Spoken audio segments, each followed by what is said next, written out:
Good morning नमस्ते। म ठ्याक्कै अहिले मलुवाट राँगाडीमा छु। यहाँ चाहिँ खोर्सानी देख्नु सक्नुहुन्छ, यो सबै बोट मरेको छ है। म तपाईँलाई देखाउन गइरहेको छु।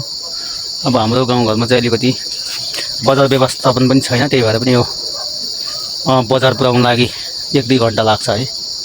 गाउँघरमा गाडी छ, तर यो यसरी खेती लगाएपछि अलिकति राम्रो भएको होइन, आफ्नो मन पनि ढुक्क हुन्छ, लागेको जस्तो पनि हुन्छ आफूले।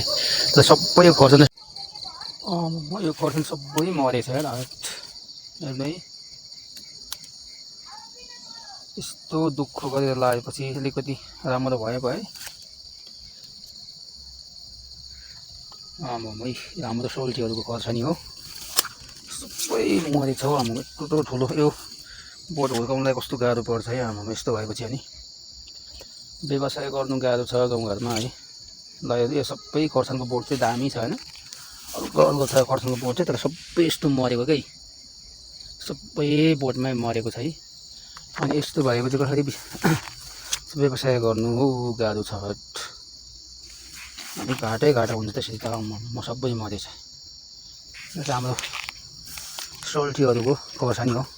उहाँहरू धेरै लाउनु भएको छ त, 2-3 गरा कति छ, तल पनि छ, यता पनि सबै खोर्सानी छ। अनि लाउनुहुन्छ, तर पुरै खोर्सानी चाहिँ भयो भनेको जस्तो भएन चाहिँ। बोट चाहिँ राम्रो हो, तर सबै मरेर खोर्सानी चाहिँ पुरा माथि दाना चाहिँ टन्नै छ, तर सबै मर्दै जाँदछ यसरी। गाह्रो छ व्यवसाय गर्नु पनि।